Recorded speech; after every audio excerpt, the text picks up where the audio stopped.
Nandito tayo sa Seafood City sa Houston. Ito yung malaking Pilipino supermarket. So halos lahat ng mga Pilipino po nandito. Ayan o. Mamasita, pangsinigang, ayan. Cupcake. Ang price guys, $1 din. That's not bad. Ayan. Ayan o, quick. O diba? Ayan siya. Toasted. Ay, masarap kasi ayan o. Sari-sari delight. May ano din sila guys, hopia. Ayan, hopia. Ito. Cheese whiz, Goldilocks. Ayan. Tapos may mga pagkain din sila dito. Ayan, mainit pa. Let's see.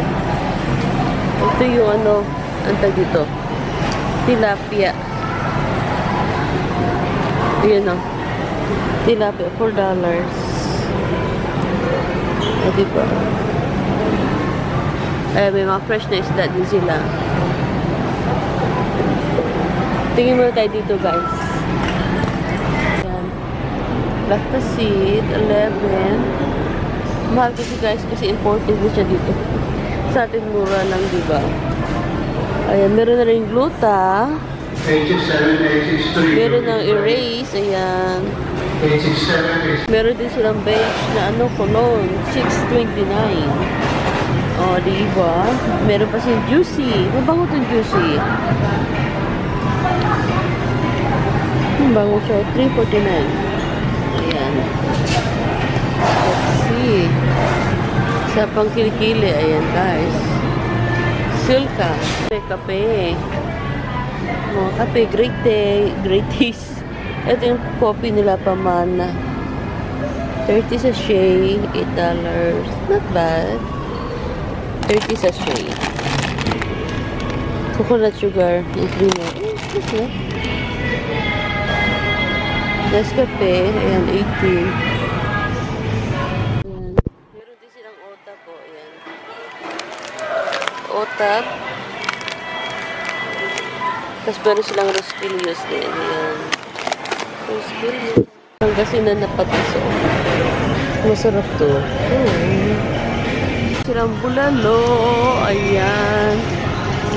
$1.49. So, luncheon meat is $2.99. Ang gawa ng mamon. Ito yung pang ensaymada. So, let's go at this also. For so, yung corned beef is $5.99.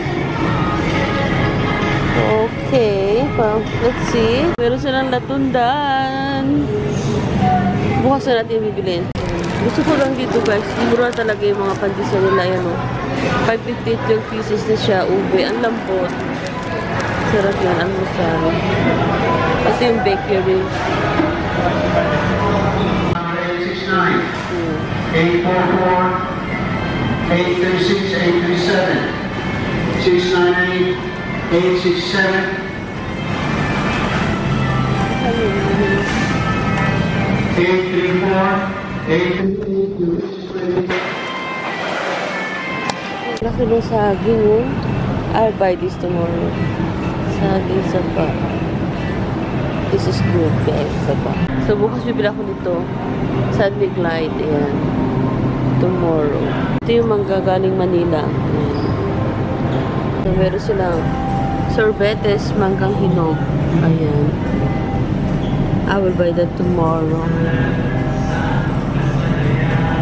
Merong pork langganisa. Ayan. Hot. Almost $10. Ayan. Lactaseed, 11. Mahal kasi guys kasi imported din siya dito. Sa atin mura lang, diba? Ayan, meron na rin gluta. 87, 83. Meron ng erase. Ayan. 867. Lang natin mag-grocery in Seafood City. Wala masyadong paninda ngayon. I don't know. Pero bukas na ako bibili ng Sandigal beer. Oh my God. Sandiglide. Yung mga prutas, hotdog. Kasi Mga dry goods lang muna binili ko. Tapos wala silang masyadong paninda ngayon. I don't know. Siguro, na-stack up sa shipping. We don't know, guys.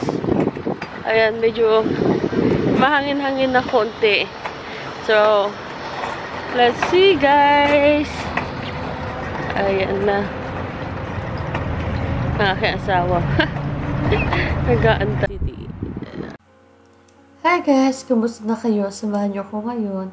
Dito kami ngayon kumain ng asawa ko sa Mexican restaurant sa Houston. Ang pangalan ng restaurant is El Fogon Mexican Kitchen here in Houston.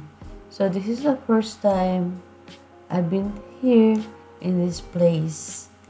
Masasabi ko na masarap yung mga pagkain nila. Malinis yung place. And talagang yung festive. Kasi makikita mo yung mga colorful decoration nila. Talagang maganda talaga, guys. Sa pagkain, sasabi ko na masarap yung pagkain nila. So, umorder kami dito ng steak, na may enchilada, meron siyang beans, at saka rice. Umorder rin kami dito ng 3 tacos ng asawa ko. Bali, 2 siyang plate. So, nag-share